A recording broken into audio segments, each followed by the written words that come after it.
Muy buenos días a todos y todas, y muy buenos días a todos y todas que están del otro lado de la pantalla. Es un verdadero honor y un gusto tener aquí con nosotros a Quentin Baylor, perdón, no sé si la expresión, más o menos, quien es el jefe de la sección política y representante subrogante de la Unión Europea para Chile y varios otros países, por lo que tengo entendido. Solo Chile. Solo Chile. Ok. Vamos a charlar sobre la contingencia internacional, particularmente la guerra de invasión rusa a Ucrania y la respuesta de la Unión Europea a este fenómeno. Y desde ya te agradecemos de todo corazón que estés acá y por dedicarnos estos minutos. Muchas gracias. Hola, buenos días. Yo me sumo con pocas palabras a darles la bienvenida a Quentin Baylor. Es un honor para nosotros poder contar con esta charla, que es en una pequeña serie de eventos que estamos haciendo sobre la guerra en Ucrania. Yo hablo aquí como jefa de un nuevo diplomado en seguridad internacional que tenemos. Y cuando fue concebido y desarrollado este diplomado, pues todavía no tenemos esta guerra. Y es un trágico ejemplo que nos demuestra una vez más, porque es relevante adquirir las herramientas profesionales, teóricas, para informar la toma de decisiones en contextos como este. Quentin, yo creo que puedo decir, es una persona europea en el corazón.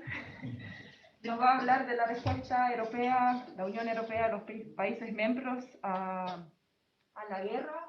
La idea es que él parte con una presentación, después el profesor Giovanni Agustín, va a ofrecer unos comentarios sobre eso y después tendremos tiempo para una discusión informal para responder preguntas y para comentar los distintos aspectos que les interesan. Empezamos media hora más tarde de lo antes anunciado. Yo sé que seguramente algunos tendrán que salir cuando termina el módulo porque tienen otro compromiso. Vamos a hacer una pequeña pausa. Yo voy a estar atenta al tiempo para que se hagan todos juntos quienes tienen que salir. Vamos a, yo creo que más o menos tener 1 hora, 10 minutos, 15 minutos para quienes me quieran. Con esto yo termino y doy la palabra a Quentin. Muchas gracias de nuevo.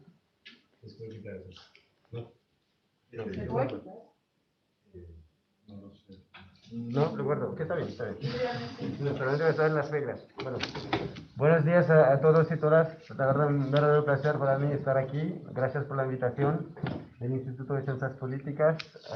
Y bueno, un placer poder conversar con todos ustedes. Una lástima que sean condiciones, bueno, en una situación de guerra. Quisiera empezar con eso, porque estamos ahora en Ucrania en una situación trágica, no hay otra palabra. Muchas personas están muriendo estos días, civiles. Desde el principio de la guerra, se pensé que 43 hospitales fueron atacados por bombas de Rusia. 43 hospitales. Así que es un momento muy complejo para todo el mundo, yo diría, no solamente para Ucrania o para Europa, pero para todo el mundo. Es un conflicto que ya tiene impacto global, no solamente a nivel nacional, pero regional, pero global. Y de hecho es una fecha un poco especial porque es justo un mes desde el principio de la invasión de Rusia en Ucrania, que comenzó el 24 de febrero. Y además es una fecha especial porque hoy día tenemos 2 cumbres muy importantes en Bruselas, un cumbre de la OTAN y un cumbre de la Unión Europea, en lo cual el presidente de Estados Unidos va a participar. Así que eso también es un día importante en ese sentido. Muy poco palabras presentar lo que que es el rol de la delegación de la Unión Europea en Chile, ¿no? Para que ustedes sepan qué estoy haciendo aquí en Chile. La Unión Europea desde hace 10 años tiene ahora embajadas en 140 países del mundo. Antes era solamente representación de la Comisión Europea. La Comisión Europea es el Ejecutivo Europeo. Ahora tenemos embajadas de la Unión Europea en Chile, es decir, que representamos los 27 países de la Unión Europea. Hablamos en nombre de los 27 países de la Unión Europea. Así que aquí en Chile tenemos un rol de dialogar con el gobierno, con la sociedad civil, con la academia, con el sector privado, por supuesto, para intercambiar y fortalecer la Universidad Central Europea de Chile. Y muy importante que tengamos ese tipo de oportunidad porque otra vez esta guerra tiene un impacto global. Yo creo que los hechos son bastante claros. A veces hay situaciones que no son claras, pero en este caso son bastante claros. Rusia, el 24 de febrero, decidió atacar e invadir un país soberano sin que sea justificado, sin que sea provocado. Y eso es muy importante de resaltarlo. Es que toda la idea y la narrativa rusa de provocación no es una realidad. Ucrania no provocó esta guerra. Lo que está haciendo Putin, haciendo el día, el presidente Putin de Rusia, es una violación grave del derecho internacional, es una violación de los principios básicos de la convivencia humana y además está cometiendo las Fuerzas Armadas Rusas lo que podemos llamar ya crímenes de guerra, con ataques de civiles y con muchas personas ya que perdieron la vida. Y además es una catástrofe, una situación humanitaria catastrófica en desarrollo para que puedan realizar un poco el impacto de esta guerra en un mes.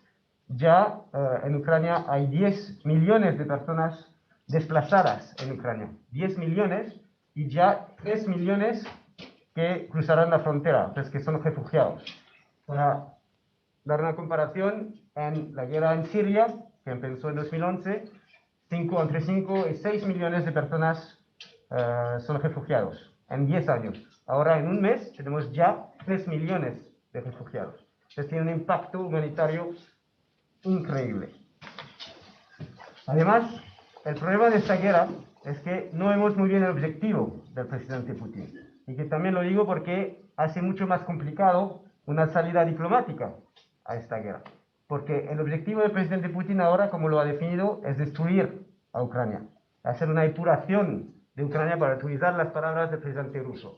Así que estamos en un nivel de voluntad de destrucción que no permite al momento buscar una salida diplomática. Así que en este contexto, ¿no?, de vuelta de la guerra a Europa, después de 60 años, yo diría de paz, porque por supuesto hubo conflictos en Europa antes de esta guerra.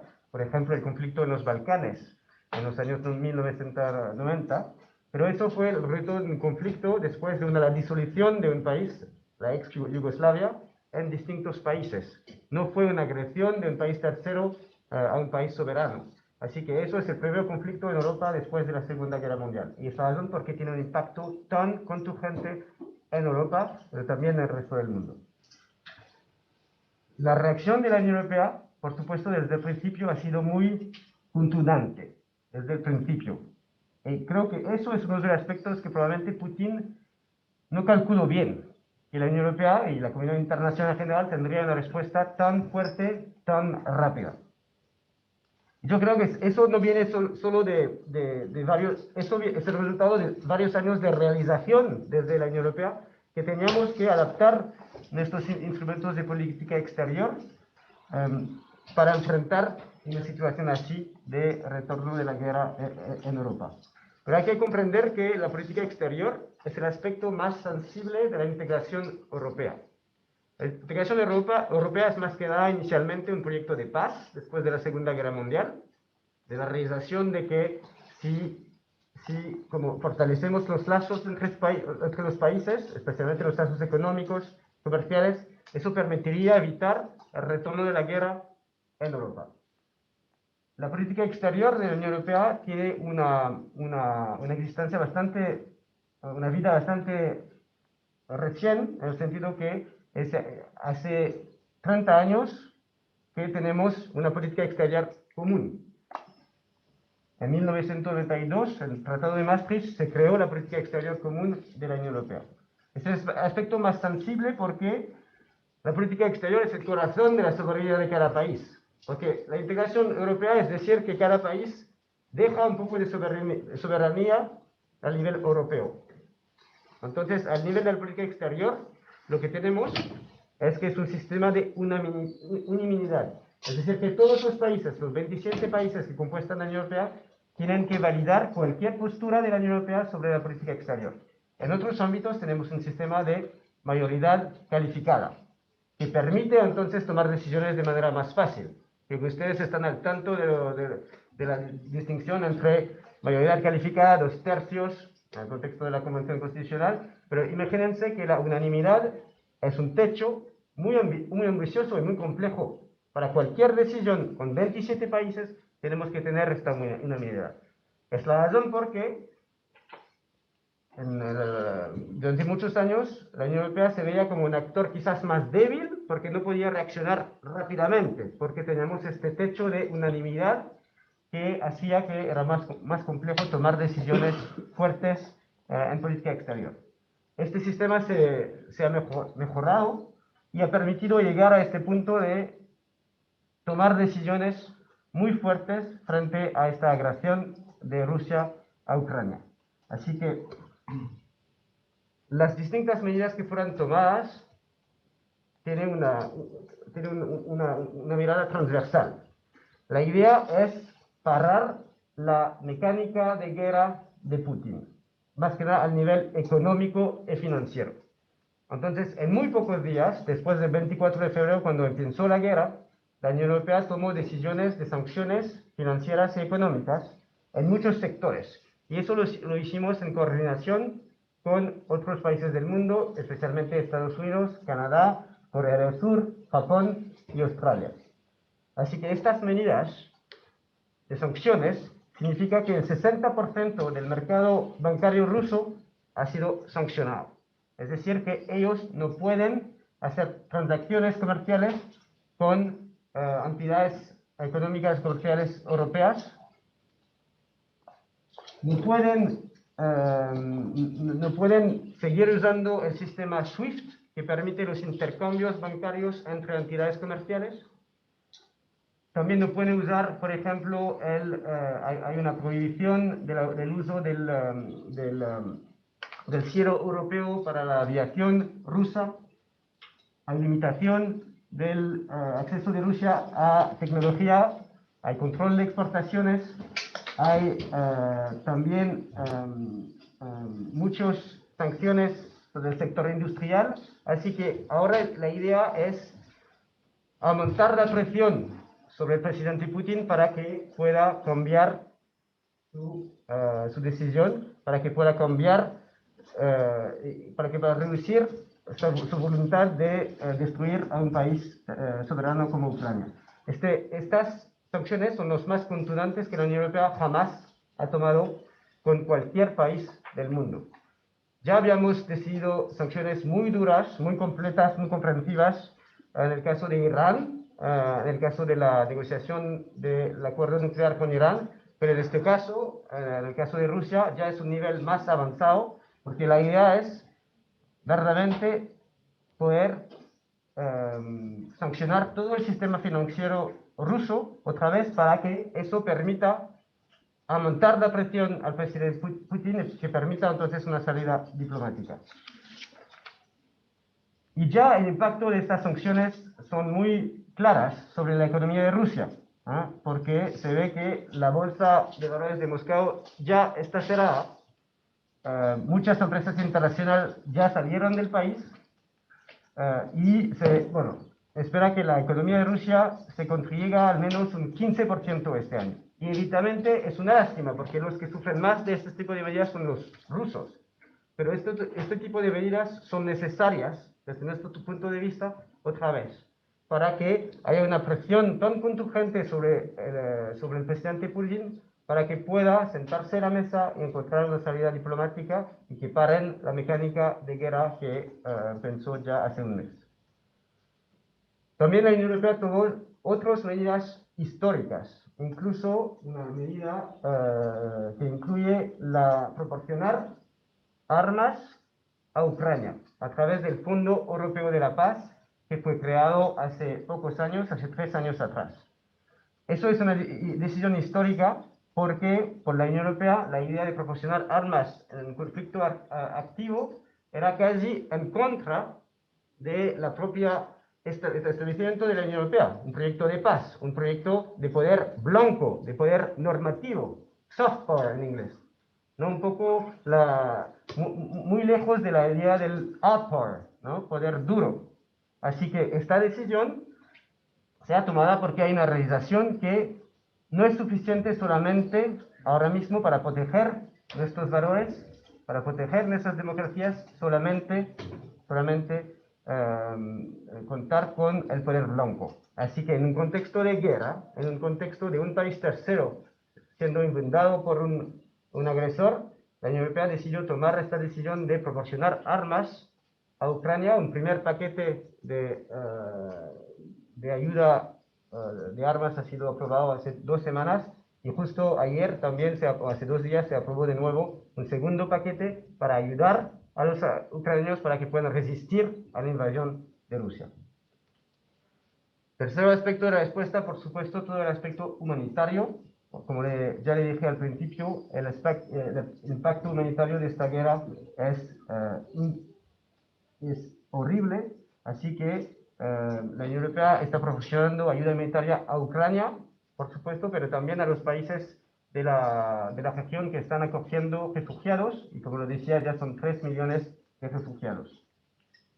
Por supuesto, también hay ayuda financiera a Ucrania, que está en una situación extremadamente compleja. Y también sobre los refugiados, decir que se decidió dentro de la Unión Europea tomar una medida muy especial, es decir, que es la decisión de proporcionar a los refugiados, no proporcionar, pero el estatuto de refugiado temporal. Eso permite que cualquier refugiado que huye de Ucrania pueda quedarse en Europa durante por lo menos 1 año.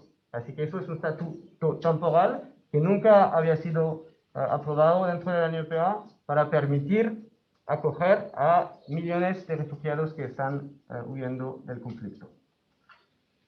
El cuarto aspecto que me gustaría mencionar es el aspecto energético, porque como lo he mencionado, el 60% del sector bancario de Rusia ha sido sancionada por la Unión Europea. Falta el 30%. ¿Qué representa el 30%? Representa el sector energético. El sector energético es un sector clave para Rusia. Es como el corazón de su economía porque es un exportador de gas, de petróleo, en general de energías fósiles. Y de hecho, la Unión Europea importa 90% de su gas. 90% de su gas.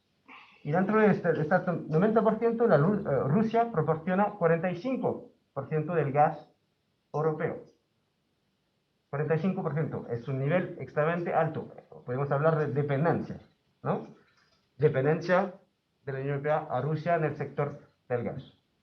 Así que la razón por qué hasta ahora no se ha tomado la decisión de cortar el gas entre la Unión Europea y Rusia, especialmente por el impacto que eso tendría, el impacto muy concreto que eso tendría para la economía europea y para los ciudadanos europeos. No se puede de un día a otro cortar el gas. Es una medida extremadamente compleja, pero bueno, la decisión que se ha tomado la semana pasada desde la Unión Europea es tratar de diversificar las fuentes energéticas de la Unión Europea para que podamos reducir de manera clara la dependencia de la Unión Europea a Rusia y reducir ya en 2/3 antes de que se termine el año 2022. ¿Por qué hacer eso? Eso permitía de nuevo aumentar la presión, porque otra vez el gas, el petróleo, el carbón son fuentes financieras muy importantes para Rusia. Y la idea es, porque no vemos una salida a esta guerra en el corto plazo, es aumentar aún más la presión para que otra vez el presidente Putin no tiene otra opción que sentarse a la mesa. Entonces, el plan que se llama Repower EU, que es el nuevo plan de la Comisión Europea, tiene 3 componentes para reducir esta dependencia. Primero que nada, diversificar los proveedores de gas. Diversificar es decir, buscar nuevos aliados, nuevos socios que puedan proporcionar gas a la Unión Europea. Entre otros, estamos hablando de compra de gas natural licuado a Estados Unidos, a Qatar, a Noruega, a Algeria, y otros países de África. Eso requiere, no es tan fácil solamente como diversificar socios comerciales así. Eso requiere muchos esfuerzos y también requiere infraestructura, porque el gas natural licuado requiere infraestructuras especiales para poder transportarlo de un lugar a otro. Estas infraestructuras existen en España, pero no está conectado con el resto de Europa. Así que se requiere ahí una inversión muy importante para poder distribuir este gas al resto de Europa. También hay que reducir el consumo de energía.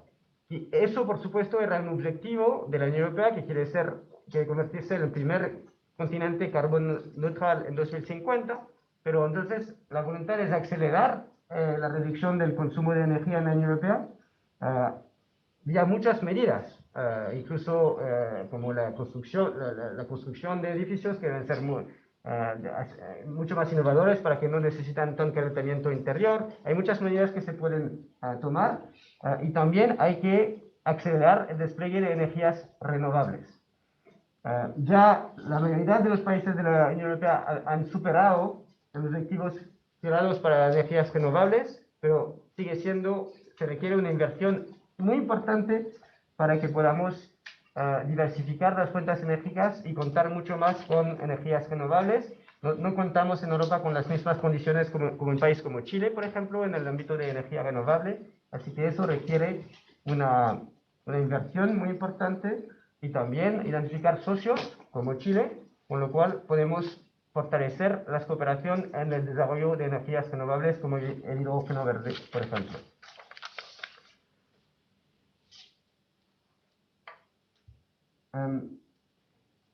Es evidente que esta guerra tiene un impacto económico muy importante también para los países europeos, pero también sobre todo el mundo. Lo hemos visto incluso en países tan lejos de la guerra como Chile, ¿no? Que los precios de las energías fósiles han subido, el precio de los cereales, del trigo, especialmente porque Ucrania y Rusia son grandes exportadores de este tipo de commodities, y entonces el impacto de la guerra es global. Esta razón es tan importante que la respuesta de la comunidad internacional sea unida, sea contundente. En ese sentido, ya se aprobó una resolución de las Naciones Unidas con un apoyo muy transversal de 140 países para condenar esta agresión. Es evidente que eso no tiene un impacto vinculante, no tiene un impacto inmediato, pero muestra la unidad de la comunidad internacional para condenar esta agresión. Y de hecho, Chile también, tanto el expresidente Piñera como el presidente Boric condenaron de manera muy clara la guerra y la violación del derecho internacional de Rusia. De hecho, en las Naciones Unidas solamente 4 países apoyaron o votaron a favor de Rusia. Estos países son Bielorrusia, Siria, Corea del Norte y Eritrea. Eso creo que os da cuenta de la isolación de Rusia, la condenación de este tipo de comportamiento por un país soberano y un país tan poderoso como Rusia. Y lo digo porque es muy importante que haya esta movilización, tanto de los países como de las opiniones públicas, para condenar esta guerra y para entonces aumentar la presión sobre Rusia para que podamos encontrar una salida a esta guerra. Hay una medida que la Unión Europea no ha tomado, es mandar tropas. ¿Y por qué no lo hemos tomado? Ni siquiera la OTAN no ha decidido tomar esta decisión. La Unión Europea tiene, como la OTAN, una cláusula de defensa común. Es decir, que si un país tercero ataca a España mañana, todos los países europeos tienen el deber de reaccionar conjunto. Eso fue utilizado solamente una vez en la historia, después de los ataques terroristas en París, que hubo la activación de este artículo para que haya una respuesta europea, una coordinación mucho más estrecha para enfrentar el terrorismo en el continente o dentro de la Unión Europea.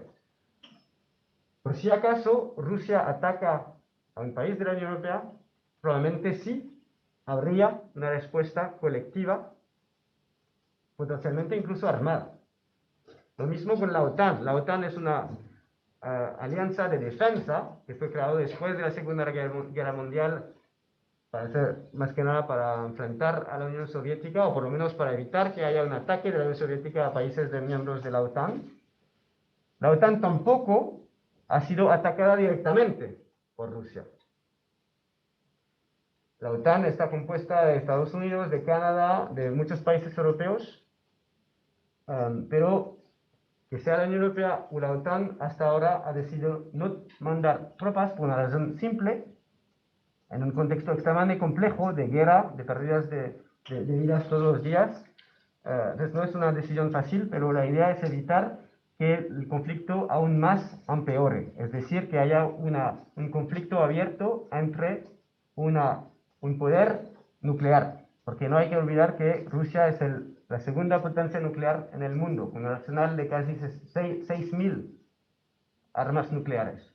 Así que si la Unión Europea o algunos países europeos o Estados Unidos se involucran directamente en el conflicto, eso significaría un conflicto entre potencias nucleares. Y eso es lo que debemos evitar para que la situación sea aún más crítica. Y de hecho, hay todavía muchos contactos a nivel diplomático, incluso entre europeos y el presidente Putin, para tratar de incluso definir unas reglas claras, por ejemplo, unas reglas claras sobre el comportamiento de las Fuerzas Armadas de Rusia cerca de las plantas nucleares en Ucrania. Hay varias, 8. Así que es muy importante evitar que así haya un accidente, pero también tratar de evitar que haya un empeoramiento, y ya el presidente Putin lo había mencionado, ha utilizado la amenaza de la guerra nuclear. Y eso también en subir el nivel de riesgos de manera completamente irresponsable.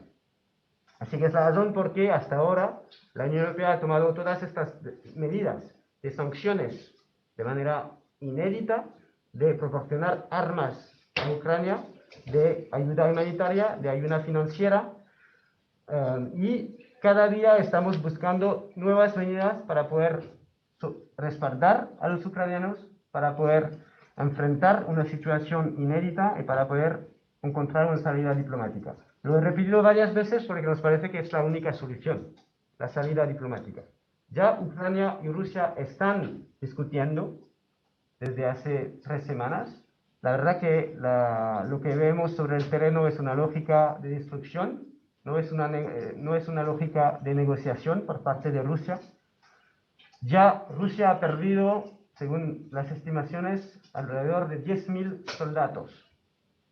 Hay que pensar que en Afganistán tuvieron una operación en Afganistán, Rusia o la Unión Soviética durante 11 años, perdieron 15.000 soldados en 11 años. Ya en un mes son 10.000 soldados. Pero parece que eso, incluso hasta ahora, no ha permitido que el presidente Putin se dé cuenta que esta invasión es irresponsable, otra vez ilegal e injustificable. Pero bueno, la salida diplomática es la única que hay, así que vamos a seguir presionar a Rusia, vamos a seguir a hablar con todos estos socios internacionales para que puedan aumentar la presión sobre el presidente Putin. En ese sentido, un país como China potencialmente tiene un rol muy importante. Hasta ahora, China ha decidido no tomar una decisión clara sobre la situación de la guerra en Ucrania. De hecho, China es el país que siempre habla de la soberanía de cada país, de la necesidad de respetar la soberanía de cada país, de no interferir en un país tercero. Pero bueno, China y Rusia, justo antes de la invasión de Ucrania por parte de Rusia, firmaron un acuerdo de asociación, o bien una declaración el 4 de febrero de partenariado muy estrecho, y hasta ahora China no ha condenado de manera clara el rol o la invasión de Rusia por parte la invasión de Ucrania por parte de Rusia. También ha considerado la posibilidad de proporcionar armas a Rusia.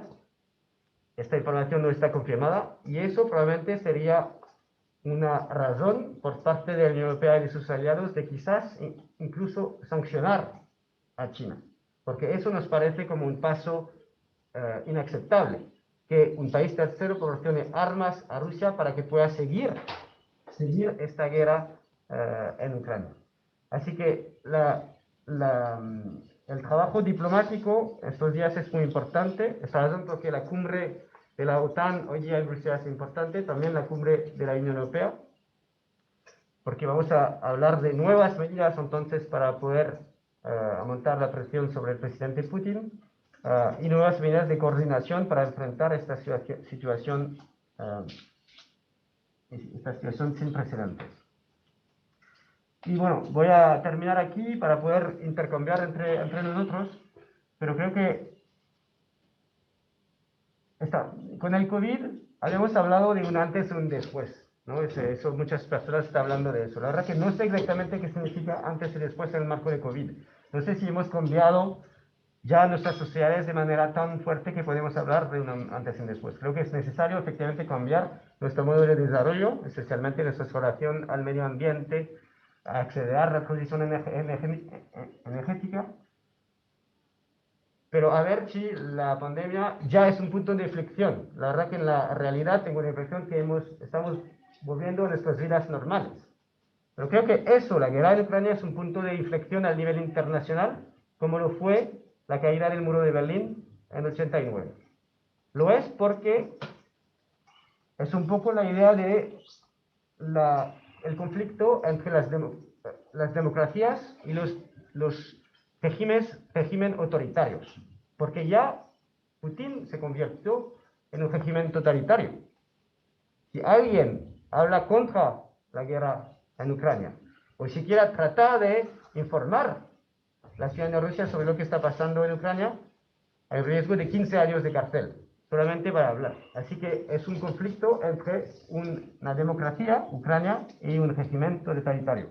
Así que es muy importante, entonces, responder a estos desafíos de manera contingente, de manera unida, y tomar conciencia del impacto de esta guerra sobre el mundo global. Y muy importante, entonces, que cualquier país del mundo, incluso Chile, entonces, pueda responder también de manera muy firme para que sea conocido que no se puede repetir este tipo de comportamiento a nivel internacional.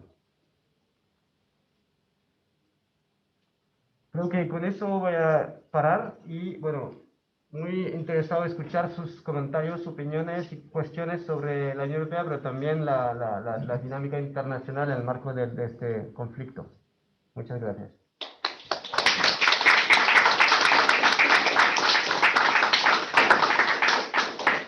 Muchas gracias, Quentin. Antes de abrir al debate, le pido al profesor Giovanni Agostinis a ofrecer unos comentarios. Sí, me pongo acá. Igual bien.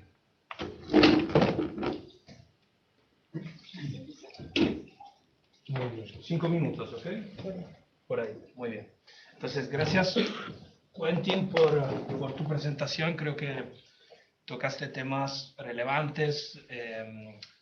Mencionaste la totalidad de los aspectos, de las dimensiones de la intervención de la Unión Europea, de la respuesta de la Unión Europea al conflicto, a la guerra a la agresión rusa a Ucrania.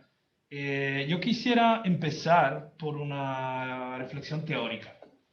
No se preocupen, va a ser muy corta y de ahí volvemos a aterrizar todo esto en la respuesta concreta de la Unión Europea a lo que está pasando en Ucrania. Y la reflexión teórica concierne el rol de las crisis y de los shocks, los eventos exógenos, las crisis externas al proceso de integración europea y el impacto que estos eventos han tenido sobre el proceso de integración europea históricamente. Es interesante notar cómo tradicionalmente las teorías que estudian el proceso de integración europea no han dado mucha relevancia al rol de las crisis o de los eventos exógenos, guerras, cambios en la distribución del poder en el sistema internacional, pandemias, ¿ok? Y se han enfocado mucho en tratar de explicar qué pasa dentro del proceso de integración europea, dentro de las instituciones europeas, que explicaría un hecho muy único en la historia del sistema internacional, que es que un grupo de estados haya empezado a ceder soberanía a niveles que nunca se han alcanzado en otras áreas del mundo. ¿Okay? Estados que renuncian a porciones de su soberanía nacional. Muy bien. Esto para decir que en realidad, si miramos los hechos, la realidad empírica, en los últimos 15 años, desde la crisis bancaria de 2008, el crack, ¿se acuerdan? Del Lehman Brothers, que desató una crisis financiera global. Las crisis exógenas, los eventos exógenos, externos al proceso de integración europea, han tenido un rol fundamental en promover, en profundizar la integración europea. De la crisis de Lehman Brothers, crisis bancaria, que se convierte en una crisis de la economía real mundial, se llega a un avance en la integración bancaria, económica, financiera de los Estados europeos, que nunca se había logrado antes. ¿Se acuerdan? Mario Draghi, hoy primer ministro de Italia, ¿ya? En ese momento presidente del Banco Central Europeo, que dice, haremos lo que toque hacer para salvar el euro. Y lo que toque hacer quiso decir comprar deuda pública de los Estados miembros, algo que el Banco Central Europeo no podía hacer por su mismo, digamos, mandato y tratado, y nunca había hecho. Entonces, generó profundizó la integración económica entre Estados europeos. Muy bien. Luego viene la pandemia. Y la pandemia lo que hace, crisis externa, exógena por definición, correcto, un evento que no tiene nada que ver con el proceso de integración europea, una crisis global, que lo que hace es acelera un proceso de integración de las políticas sanitarias europeas. Otra cosa que no existía en el papel. No había un mandato de la Unión Europea, ni menos del órgano supranacional, del gobierno supranacional de Europa, que es la Comisión Europea, para formular una política sanitaria común. Bueno, hoy en día se ha formulado, hay que ver cómo se implementa, pero ha habido una propuesta de la Comisión Europea, ¿okay? Del actor supranacional. Otro evento, otra iniciativa que no tenía que darse, y que es legalmente, porque no existía el mandato, y se dio debido a una crisis. Llego al caso de la guerra entre Rusia y Ucrania. Acá yo creo que el tema interesante es que, a diferencia de la crisis bancaria o de la crisis de la pandemia, la agresión rusa a Ucrania lo que va a tocar son temas muy sensibles, como dijo Quentin, que tienen que ver con política exterior y defensa. ¿Okay? Y esto es lo que en relaciones internacionales a veces llamamos hard politics, política dura, donde los estados son muy reacios a ceder soberanía. ¿Por qué? Porque tienen que ver con aspectos muy profundos de la soberanía y muy esenciales de la soberanía de los estados. Política exterior quiere decir la soberanía externa, o sea, poder autónomamente decidir cómo me relaciono con otros estados, otros actores del sistema internacional. Política de defensa tiene que ver con sobrevivencia, supervivencia, cómo los estados se arman, se defienden para sobrevivir en caso de ataque, de guerra, de agresión. ¿Okay? Entonces, por esta razón que, como bien dijo Quentin, la Unión Europea siempre ha tenido problemas en desarrollar una política externa común. ¿Por qué? Porque la política externa común conlleva una cesión de soberanía en un ámbito muy delicado para los Estados europeos, que va a incidir en la autonomía de tomar decisiones estratégicas que finalmente repercute en incluso la supervivencia de los estados. ¿Ok? Muy bien. Entonces, entonces, ¿es posible que este evento exógeno externo, esta crisis que no tiene que ver necesariamente con el proceso de integración europea, genere una profundización de la integración europea, como lo hicieron el COVID, como lo hizo el crack de Lehman Brothers, la crisis financiera? ¿Ok? Y la verdad, yo creo que hay que observar lo que está pasando. Es un proceso en marcha. No vamos a tener respuestas ahora. Pero lo que vemos es, uno, se está hablando de políticas de defensa europea. Se ha estado hablando de una política de defensa europea desde hace décadas. ¿Ok? Pero hoy en día se habla de forma diferente. Se está realmente pensando en qué podemos hacer para coordinar los gastos militares. Y acá quiero plantear un tema que es para Quentin, para ustedes, que es posible, incluso si llegáramos a tener una política de defensa europea, ¿es posible tener una defensa común sin una política exterior común? ¿Es posible integrar los armamentos, los batallones, los ejércitos, sin saber qué vamos a hacer con estos ejércitos? Ese es un primer tema, ¿ok? Es difícil tener un ejército si no tienes una política común exterior. Y esto entonces conlleva que, o sea, normalmente el proceso debería ser al revés. tenemos una visión común sobre qué vamos a hacer con China, qué vamos a hacer con Rusia, qué vamos a hacer con Estados Unidos en la medida en que Estados Unidos cambie de signo político, por ejemplo, ¿no? el próximo futuro. Y esto me lleva a mencionar una cosa importante, que es que hay mucha división entre los estados europeos en materia de política exterior. Hay estados, Polonia, los estados bálticos, Lituania, Finlandia, etcétera, que tienen una postura muy agresiva en contra de Rusia por razones históricas. Se sienten amenazados. Esto es difícil conjugarlo con la posición mucho más pragmática de Alemania, de Italia, que tiene que ver con cuánto dependen Alemania e Italia a nivel energético de Rusia, por ejemplo, cuánto profunda es la interdependencia económica entre las empresas italianas, alemanas y Rusia, ¿ok? 1. 2. Hay mucha asimetría o brecha en las capacidades de los estados europeos a nivel militar. No solamente divisiones a nivel de cómo ven la política exterior, cómo ven el sistema internacional.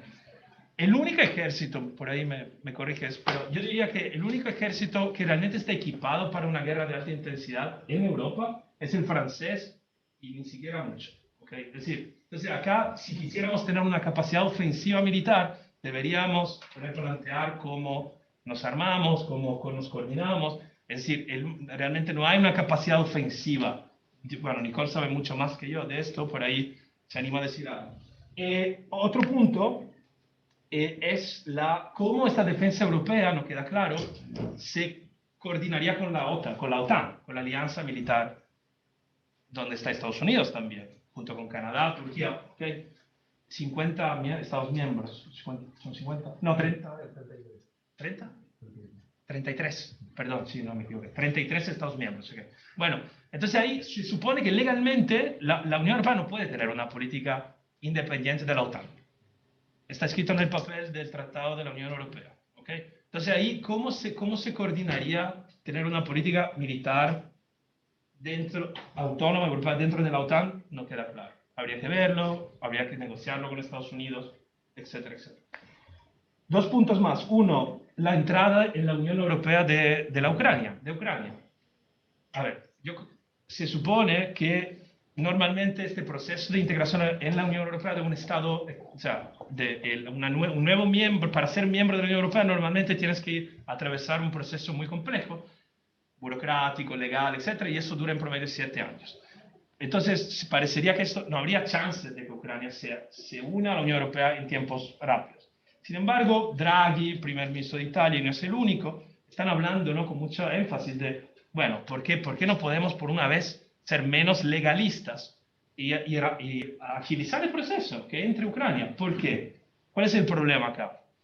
La Unión Europea también tiene un acuerdo, tiene, como mencionó Quentin, una cláusula de protección mutua.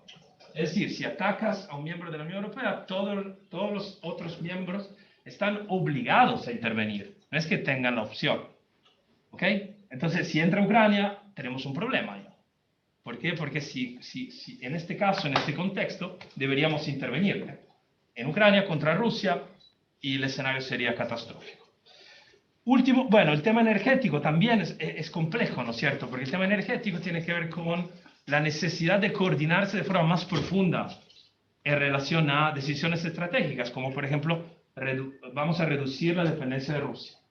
Pero nuevamente, hay estados que dependen en un 40, 50%, incluso hay estados de la Unión Europea que dependen en un 100% de Rusia a nivel energético.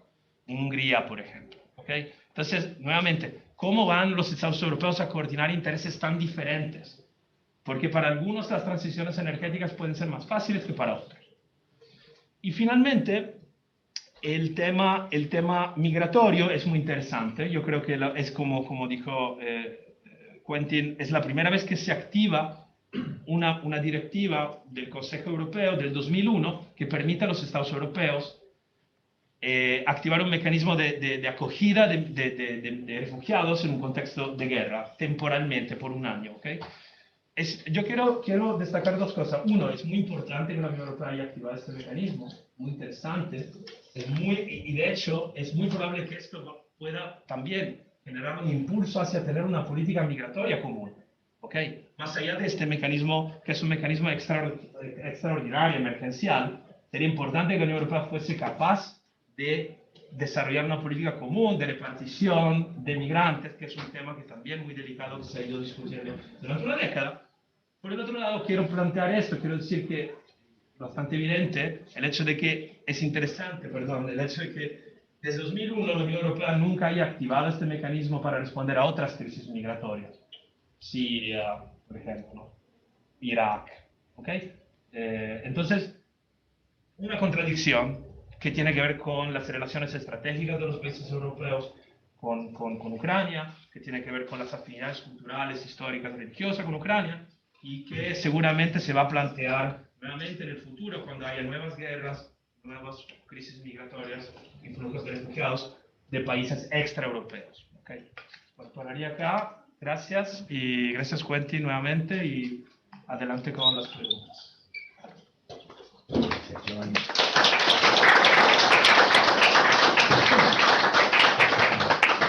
Muchas gracias, Giovanni. Quienes quieran hacer preguntas, comentarios, ahí también tenemos tenemos a varias personas conectadas también en el curso de Macarena de la Calle. Les saludo aquí. Si tienen preguntas, háganos lo saber.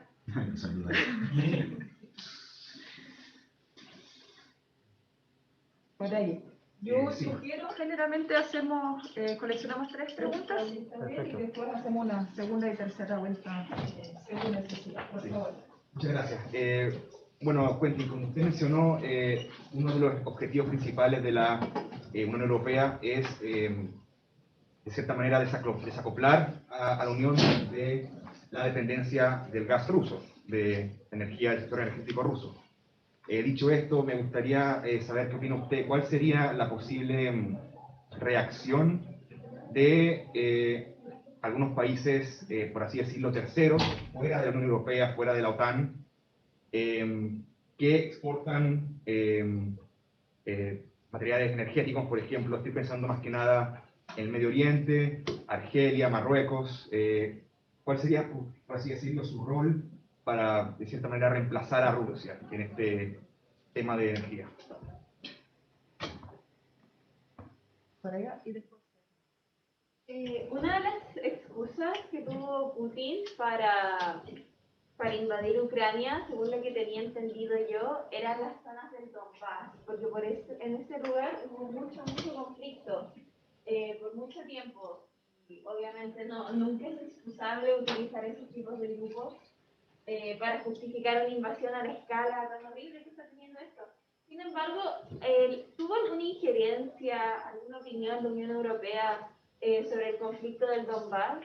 Que no sé si haber dicho pudo haber evitado la situación, porque como dije antes, es naturalmente una excusa que usó Putin para justificar un acto terrible. Pero, ¿qué acciones tomó la Unión Europea sobre esa zona en específico?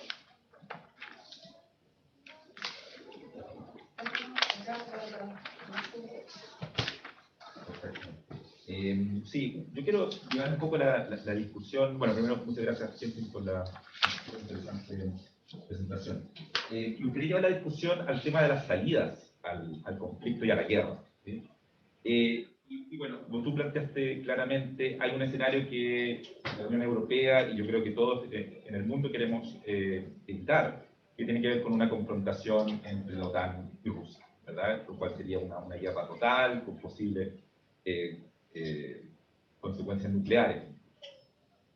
Por lo tanto, si ese escenario uno lo descarta, quedan 2 escenarios posibles. Uno que sería una larga guerra de desgaste, probablemente significaría mayores pérdidas de vidas de civiles en Ucrania, probablemente la pérdida de Ucrania de sus capacidades, digamos, de sobrevivencia como Estado soberano, etcétera, etcétera, y un desgaste y un efecto global en la economía. Por lo tanto, es un escenario que tampoco nos parece muy recomendable, ¿no? Y el tercer escenario es la negociación, ¿no? Y buscar una salida a través de la negociación. Y ahí tú planteaste muy claramente, y estoy de acuerdo, que por el lado de Putin no hay claras señales de apertura a la negociación. Sin embargo, la negociación tiene siempre 2 partes, ¿no? Y ahí la pregunta que te quiero hacer, quizá más como observador de la política europea que como representante de la Unión Europea, es ¿cuánto está dispuesto a ceder y en qué está dispuesto a ceder Europa para llegar a una salida de esta guerra. La realidad es que fundamentalmente vaya por un acuerdo de paz. Antes de la respuesta, son las 11:21, que tienen que llegar y quieren llegar a tiempo a una segunda clase. Esto sería bueno. Pero fantástico si se quedan. Entonces, cuento. Ya, muchas gracias por la pregunta. Sí, primero voy a contestar a Joe, si me permite, ¿no? Porque interesante lo que planteaste sobre quizás la falta de política exterior. Yo creo que la política exterior venía antes de la política de defensa. De hecho, la política exterior fue creada en 1992 y la Unión Europea desarrolló toda una agenda de documentos, bueno, muchos documentos estratégicos precisamente para plantear sus relaciones con países terceros, antes de desarrollar una política de seguridad y defensa común, que vino después. Y de hecho, si uno mira a los documentos estratégicos, es interesante hacerlo para cualquier país, ¿no? Para tener una idea de la evolución estratégica de cualquier país o grupo. El primer documento estratégico de la Unión Europea fue en 2003, la Estrategia de Seguridad Europea, en el contexto de la guerra en Irak. Así que en contexto de división muy fuerte en Europa, porque habían estados a favor de la guerra en Irak y algunos estados a contra. Después tuvimos la estrategia global en 2016, precisamente que plantea la relación entre la Unión Europea y el mundo, incluso China, incluso Rusia, incluso Estados Unidos, y que reitera, por supuesto, la importancia de la relación transatlántica con Estados Unidos, la necesidad de cooperar con países, potencias como China y Rusia para enfrentar desafíos globales. Pero después también hay todo un desarrollo de estrategias países. Por ejemplo, desde 2019, la Unión Europea ha definido China como un socio global, un partner comercial, pero también un rival sistémico. Así que en la práctica, la Unión Europea primero desarrolla su política exterior antes de desarrollar su política de defensa. Y en el Tratado de la Unión Europea tenemos un artículo que dice que la ambición es efectivamente desarrollar hasta una armada europea, que me parece una perspectiva muy lejana. Pero en la práctica, todo este cuerpo de documentos estratégicos permiten el desarrollo de una política exterior común, que es efectivamente muy desafiante debido a la unanimidad, eso que complexifica muchísimo la posibilidad de llegar a una política exterior común. Efectivamente, las crisis nos han permitido avanzar aún más rápido. Creo que otra vez Putin no pensaba, no imaginaba que la Unión Europea tomara medidas tan fuertes en muy poco tiempo debido a la cultura estratégica distinta desde Lituania a España. Pero precisamente todo este proceso de fomentar una política exterior común nos ha llegado hasta este punto de poder reaccionar de manera unida. Eso no se hace de un día a otro. Eso es el resultado de 20 años de fomentación de una cultura de estrategia común, para que en Portugal también se sienten directamente atacados como Lituania lo es, como Lituania que es un vecino de Rusia. Y de hecho, hace muy pocos días, hace 4 días, se adoptó el nuevo texto que se llama la Brújula Estratégica, que es el primer documento estratégico de la Unión Europea adoptado por la Unión Europea. ¿Por qué es importante la distinción? Es que en 2003 y 2016, los dos otros documentos importantes de estrategia, eso fueron propuestas de la Comisión Europea, o del alto representante, el equivalente del canciller europeo, y no fue adoptado el texto propiamente tal por cada Estado miembro. Si es adoptado, ¿qué significa? Somos más o menos 30 de esta sala. Significa que cualquier persona puede decir, no me gusta esta palabra, no me gusta esta palabra, este párrafo. ¿Entienden la distinción entre propuesta y aprobación de cada Estado miembro? Y hace 3 días se aprobó esta brújula estratégica por cada Estado miembro. Así que define la evaluación de las amenazas y define también la respuesta con respecto a la política de seguridad y de defensa. Incluye, por ejemplo, crear una fuerza de reacción rápida de 5.000 soldados. Eso no significa que la Unión Europea se está convirtiendo en un poder duro, como lo es otros países, pero que significa que la Unión Europea se dota de la capacidad de reaccionar de manera más transversal, no solamente a través de medidas de poder blanco, y también fortalece su cultura estrategia común. Eso me parece muy importante y efectivamente las crisis nos ha llegado hasta este punto, pero es el resultado de un trabajo estratégico fuerte para que la Unión Europea, para que cada Estado miembro cede un poco más de soberanía en un ámbito tan sensible como lo es la política exterior. Sobre la cuestión sobre la energía. Muy interesante porque eso muestra hasta qué punto esta crisis es completamente global. Es global porque toca tantos ámbitos, incluso entonces la necesidad de adaptar la estrategia energética de la Unión Europea, pero también de otros países. Con la subida del precio del gas y del petróleo, muchos países han tenido que adaptar sus fuentes de suministros. Eso requiere efectivamente un trabajo diplomático muy importante con otros proveedores de gas. Entonces, Estados Unidos, el presidente Biden está en Bruselas hoy día y probablemente van a anunciar nuevas medidas para apoyar, para proporcionar gas a Europa. Noruega, Qatar, ya hace muchos años que estamos en discusión con estos países, pero eso requiere efectivamente poner sobre la mesa la necesidad de acelerar el proceso de compra de gas de estos países.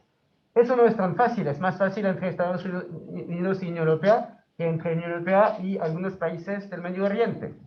Precisamente porque estos países, hasta ahora, no han tomado una postura muy clara sobre la guerra en Ucrania, por muchas razones más que nada geopolíticas, incluso debido a las relaciones bastante complejas entre Estados Unidos y algunos de estos países al momento. El rol de Estados Unidos en el Medio Oriente es bastante complejo estos días y también por un poco de dominó, también la Unión Europea tiene una relación compleja con estos países al momento.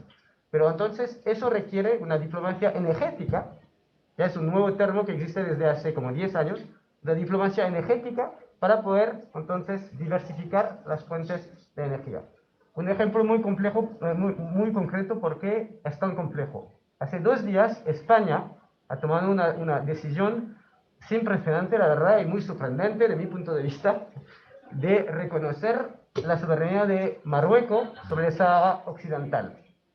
Eso es un conflicto muy especial en Marruecos, en una parte de Marruecos con separatista que está apoyado por Algeria.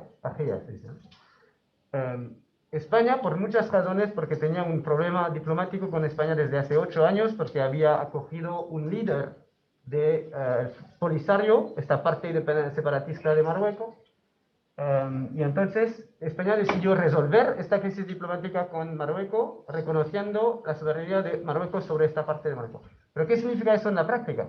Algeria se quejó, diciendo cómo puede ser que España reconoce la independencia la soberanía de Marruecos sobre este aspecto. Y eso puede tener un impacto sobre la voluntad, la disponibilidad de Algeria a proporcionar más gas a España y a la Unión Europea probablemente tal. Así que eso demuestra la complejidad de este tipo de cambio, yo diría como cambio radical en muy poco tiempo. Normalmente es un proceso más largo. La transición energética es un proceso de años. En Chile, Unión Europea, estamos hablando de metas hasta 2030, 2050. En este caso, estamos hablando de reducir la dependencia en un año. Entre ahora y 2027, pero en un año, 2/3 menos de gas ruso. Así que esta diplomacia energética, muy compleja, depende de dinámicas geopolíticas y requiere efectivamente un poder de negociación bastante fuerte con estos países. ¿Ya? Sobre el Donbass. Pues es una muy buena pregunta porque no lo había mencionado, que existía ya un conflicto en Ucrania desde 2014. Toda la lógica de Putin es explicar que había una amenaza a la población del Donbass. En la realidad, lo que vemos desde hace 2008 es una política muy concreta del presidente Putin de tratar de retomar control de países de la ex Unión Soviética. Empezó en Georgia en 2008 con una guerra de un mes.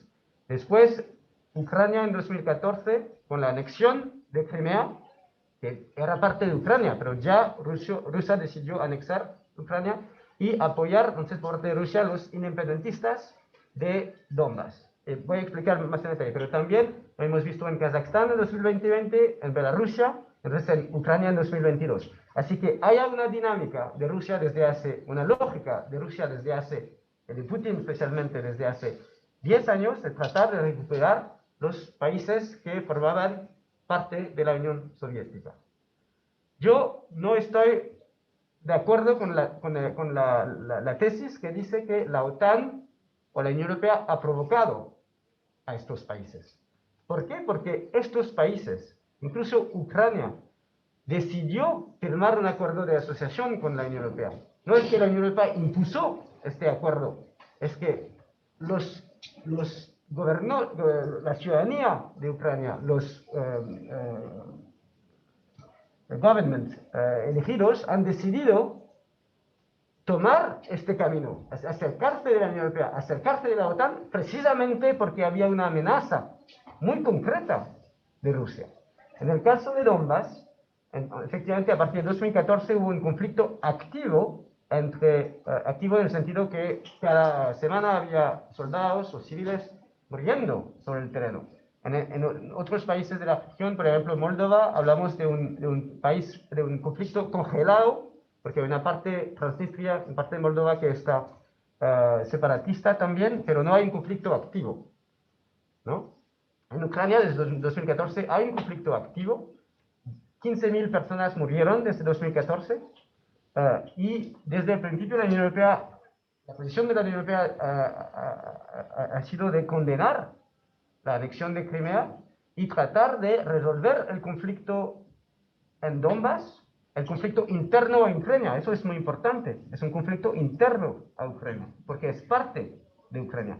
Pero Rusia ha decidido apoyar los separatistas, proporcionar armas, y de hecho, no sé si se acuerdan de este vuelo que fue destruido, de Malaysian Airlines, que fue destruido con un misil ruso por los separatistas del Donbass.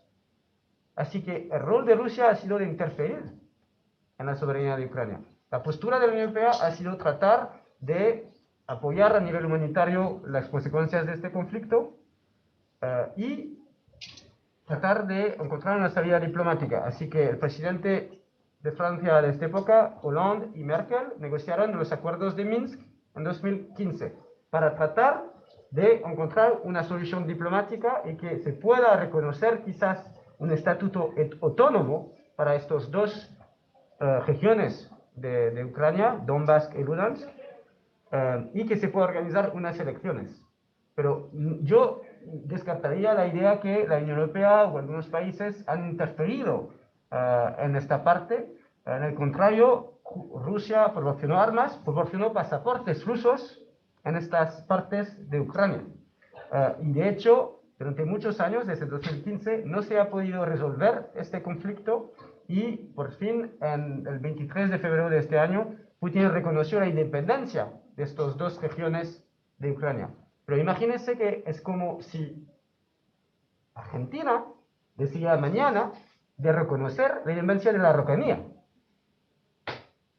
Eso es este nivel de comparación. Es como reconocer de un día a otro que esta parte del país no pertenece a la soberanía de este país, a pesar de que Rusia había reconocido las fronteras de Ucrania como la conocemos hoy día. Y de hecho, Rusia se había comprometido a proteger la soberanía de Ucrania en 1994 en el Acuerdo de Budapest, en intercambio de que Ucrania dejaría a Rusia todas las armas nucleares, porque la Unión Soviética tenía muchas armas nucleares, incluso muchas en Ucrania. Rusia firmó un acuerdo para que Ucrania deja las armas nucleares a Rusia y que Rusia reconocía la soberanía de Ucrania. Así que toda esta teoría que hay una justificación a la invasión, la verdad que en la práctica yo no lo descarto porque no me parece real y me parece un intento de justificar una guerra injustificable. Sobre la salida de la guerra. Creo que el punto no es tanto que la Unión Europea podría dar a Rusia, es más bien que Ucrania podría aceptar en la negociación con Rusia. No se trata de la Unión Europea, en este caso se trata de la negociación entre Ucrania y Rusia. una de las demandas más importantes, creo, del presidente Putin es la neutralidad de Ucrania. Eso no es algo que la Unión Europea puede otorgar a Ucrania o puede imponer. Eso es una decisión del presidente Zelensky, del pueblo ucraniano. Así que en ese sentido, estamos en contacto diarios, digo, los jefes de Estado en contacto con el presidente Zelensky. Yo creo que hay intentos de definir cuál podrían ser los puntos de convergencia potencialmente con Rusia, pero eso lo tiene que definir Ucrania. La posibilidad, la aspiración ucraniana a la Unión Europea, como lo mencionaba Giovanni, eso también lo definió el presidente Zelensky, firmando una carta pidiendo adhesión a la Unión Europea. Eso no lo decidió la Unión Europea. Así que, por nuestra parte, vamos a seguir, intentar aumentar la presión. Ahora estamos negociando el 5 paquete de sanciones. Vamos a seguir intentando condenar, no solamente intentando, vamos a seguir condenando la guerra y, por supuesto, vamos a tratar de encontrar puntos que permitiría una salida diplomática, pero eso depende de Ucrania y por supuesto vamos a tratar de convencer a Ucrania de ser quizás flexibles sobre algunos puntos, pero imagínense que el reconocimiento, por ejemplo, de las repúblicas de Lugansk como república independiente, eso significaría para Ucrania dejar parte de su territorio. Así que para cualquier país del mundo creo que es casi un no-go reconocer que después de una guerra, bueno, ok, vamos a dejar esta parte porque no pertenece a Ucrania. Así que lo veo muy, muy complejo esta negociación, porque al parecer, al momento, el presidente Putin no está comprometido a encontrar una salida. Pero creo que, efectivamente, ya el presidente Zelensky lo había dicho, la neutralidad de Ucrania podría ser algo que ayudaría a que el conflicto se acabe.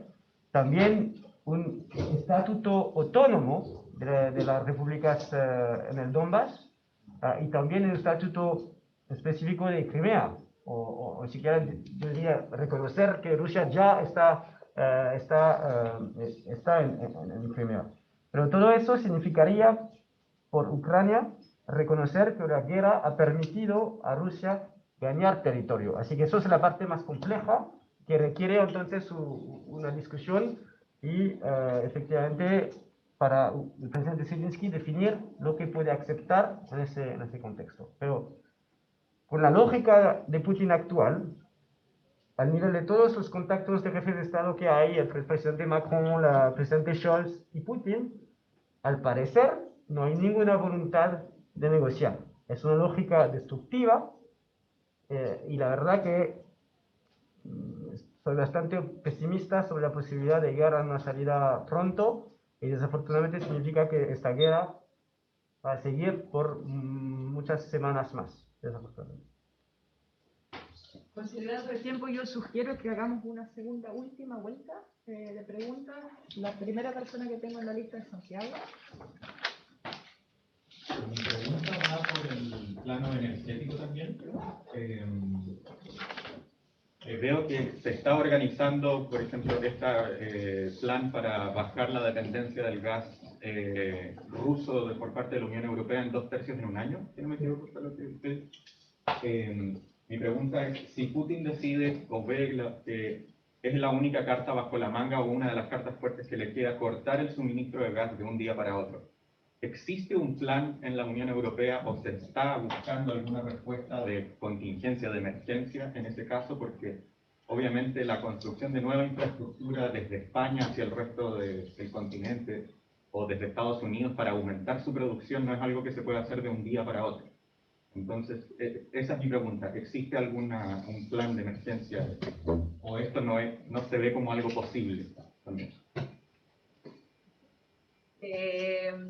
Quería traer de nuevo comentarle lo que dijo el profesor también sobre lo de la migración y los refugiados, de que al final existe un cambio total de la respuesta hacia los refugiados en Ucrania en comparación a lo que ocurrió con otras crisis humanitarias antes, como el 2015, Afganistán, Palestina. Entonces, al final, ¿cómo justifican este cambio de respuesta, siendo que las crisis humanitarias anteriores han sido igualmente terribles y más allá de un tema racial, como que es la única justificación que yo le doy, lo cual lo encuentro súper malo en sí desde parte de la Unión Europea?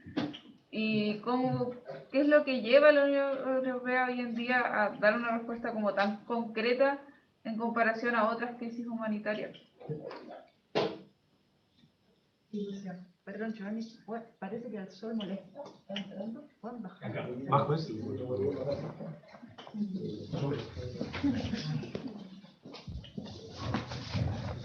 Luciano, por favor. Una pregunta muy concreta, muchas gracias por la presentación. Quería saber cómo ve la Unión Europea lo que se ha identificado como procesos de reversión democrática en Ucrania. Desde hace unos años se ven muchas prácticas que van contra muchas de las libertades y los principios de la democracia liberal en Ucrania. El Democracy Index de The Economist creo que ubica ya a Ucrania no como una democracia, sino como un régimen híbrido en su última medición del año 2021. Y esto se ve expresado pues, en muchas prácticas autoritarias que incluso se pueden ver en casos más extremos como la presencia de grupos radicales de extrema derecha, grupos neonazis que hay en Ucrania. Mi pregunta era básicamente ver cómo la Unión Europea ve estos problemas con miras a una mayor profundización de las relaciones con el país. Ya. Muy buenas preguntas todas, ¿verdad? Muy complejas. Primero, sí hay una respuesta fácil a su pregunta. Putin no va a cortar el gas. Ya Putin ha definido la Unión Europea y 40 países del mundo como sus enemigos. Pero no ha cortado el gas. ¿Por qué? Porque sin el gas, sin energías fósiles, la economía de Rusia ya se colapsó totalmente. Es la fuente más importante de recursos para el Estado ruso. Creo que la Unión Europea importa, yo estaba leyendo aquí, 990.000 millones de euros en gas desde Rusia. Así que es una fuente de recursos tan importante que es la razón por qué no lo ha hecho. Dicho eso, efectivamente es una buena pregunta. ¿Qué significa? ¿Qué pasa si un día a otro Putin decide cortar el gas? Bueno, para ser muy concreto, buena noticia que estemos en Europa en marzo y no en octubre. Es así, porque necesitamos mucho más gas en invierno que en verano. Así que la verdad, buena noticia porque nos permite, nos da un poco más de tiempo para adaptarnos. La verdad que es una buena pregunta porque hasta ahora tenemos pocos stocks. Y entonces parte de la nueva estrategia energética de la Unión Europea que se ha presentado hace una semana después de la guerra es precisamente para el próximo invierno crear stock europeos de energía. Que no es algo fácil, porque eso requiere infraestructura, requiere cómo se reparte el gas si es necesario. Efectivamente, Eslovaquia depende del 100% del gas ruso, Italia 30%, Alemania 40%, pero todo eso se está discutiendo porque se requiere una adaptación. Si hay un corte del gas de un día a otro, probablemente otros socios, por ejemplo Estados Unidos, Noruega, nos ayudaría en el corto plazo. Los socios más cercanos a la Unión Europea nos ayudaría a afrontar esta situación. Pero en el medio plazo, efectivamente, eso requiere crear stock europeos. En ese sentido, como decía Giovanni, las crisis nos permiten avanzar. Porque este tipo de idea de crear stock europeos parece evidente hoy día. Algunas personas lo estaban diciendo hace un año, pero muchas personas están diciendo, no, es demasiado complejo, no vamos a hacerlo. Ahora tenemos una realidad, así que la realidad es que si se corta el gas ruso, no tenemos suficiente gas. Así que efectivamente se están tomando medidas para crear estos stocks de gas y de energías fósiles, mientras bajemos nuestra dependencia a las energías fósiles. ¿Ya? El 50% del gas ruso va a Europa. Ok, entonces cerrar el grifo quiere decir reubicar el 50% de tu exportación de gas, que no va a ser tan fácil, a pesar de que China puede ser un mercado muy grande al lado, pero incluso con China, Rusia no tiene las infraestructuras para proporcionar el gas a China. Eso requiere gasoductos, infraestructuras muy específicas y todavía no lo tienen. Así que eso requiere también tiempo para que Rusia pueda suministrar gas a China y que sea una alternativa a la Unión Europea. Pero es la razón por qué no se puede hacer de un día a otro, pero que tenemos esta voluntad de hacerlo lo más rápido posible, entonces cortar el 2/3 en un año, en 9 meses, para, otra vez, que la presión se aumenta sobre Rusia. Sobre migración. Efectivamente, una buena pregunta y una pregunta compleja. Compleja porque toca un tema muy sensible de la relación al otro, ¿no?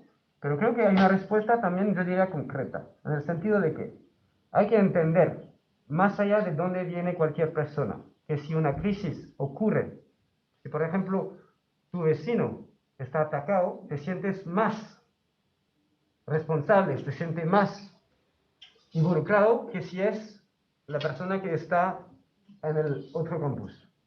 Eso es la geografía que explique por qué hay un sentimiento mucho más cercano a la guerra en Ucrania que la guerra en Siria, por ejemplo. Porque Ucrania es la frontera de la Unión. Polonia, Hungría, Eslovaquia comparten una frontera con Ucrania. Así que hay mucho más cercanía política, histórica, cultural, social, que con Venezuela o con Siria, ¿no? Eso no explique la historia. Hay una citación de Kennedy que decía que de John F. Kennedy que decía que la historia la geografía nos hace vecinos, la historia nos hace amigos, la economía nos hace socios, ¿no? Y de hecho, efectivamente, geográficamente, Ucrania es al lado de Europa. Así que hay una cercanía que explique que ahora se tomen medidas porque los refugiados cruzan la frontera y están en la Unión Europea. Así que hay una llegada de mucho más personas en muy poco tiempo que en el contexto de Siria, porque en Siria, el camino desde Siria a Europa es muy largo, muy duro y muy complejo. En Ucrania se cruza una frontera, así que se requería medidas más urgentes para una llegada de tantas personas en el corto plazo. También decir que la Unión Europea es el mayor donante de ayuda humanitaria en el mundo, incluso en el contexto de la crisis de Siria, y que 1 millón de sirianos son refugiados en Europa. No estoy diciendo que todo fue perfecto en la reacción de la Unión Europea a la crisis migratoria en Siria, especialmente, con 5 millones de personas que huyeron del país. Y de hecho es uno de los puntos que hasta ahora está sobre la mesa. No tenemos un sistema de repartición de los refugiados dentro de la Unión Europea. Alemania, la canciller Merkel, decidió acoger 1 millón de refugiados sirianos. Sin esta decisión, la situación hubiera sido mucho más peor en Europa afrontando esta situación. Así que efectivamente es algo muy complejo, pero no se justifica sobre la raza o creo que se justifica sobre la cercanía. Eso explica entonces el tratamiento distinto entre varios crisis. Pero efectivamente es un tema complejo y hemos visto unas reacciones de algunos políticos del presidente de Europa del Este bastante, que me da vergüenza, pero bueno, creo que a nivel europeo la voluntad es responder a esta crisis de la mejor manera, que es una crisis humanitaria enorme, y entonces avanzar en la definición de política migratoria común. Sobre Ucrania, el reverso democrático en Ucrania. Bueno, hay una razón por qué hasta ahora Ucrania no era un candidato a la Unión Europea. Hay varias razones, de hecho. Pero uno de esos es que normalmente para ser candidato hay que cumplir unos criterios mínimos, digamos. Y desde hace bastante años la Unión Europea está comprometido a luchar, o está ayudando a las autoridades de Ucrania a luchar contra la corrupción, a luchar contra algunas prácticas que efectivamente pueden ser condenados con respecto a la vida democrática. Es que de un día a otro pensamos que Ucrania es un país perfecto. Es un país efectivamente donde hay mucha corrupción. El gobierno de Zelensky fue elegido precisamente con una agenda de transparencia, de lucha contra la corrupción, especialmente del Poder Judicial. Así que desde hace varios años atrás tenemos una agenda de lucha contra la corrupción o de apoyo a las autoridades ucranianas para que luchen contra la corrupción. Así que eso también explica por qué yo creo que la idea de flexibilizar la candidatura de Ucrania a la Unión Europea me parece complejo, porque normalmente se debe cumplir 40 capítulos, es algo muy avanzado a nivel de los criterios, de los requerimientos, y entonces creo que efectivamente hay que tomar en cuenta que no es porque hay una guerra que Ucrania se convirtió en el perfecto país como Dinamarca, que es siempre el primero de la lista de los más democráticos en el mundo, ¿no? Todos los países europeos tienen sus propios problemas, Ucrania también, y hay que reconocerlo, pero hoy día la prioridad es obviamente parar la guerra de Rusia en Ucrania. Muchas gracias. Nos quedan seguro muchos aspectos que dan para hablar mucho rato más, pero para hoy terminamos esta actividad. Agradezco a todo el público ahí y allá por el interés y especialmente a Quentin Weiler por el tiempo, por la excelente disposición. Gracias.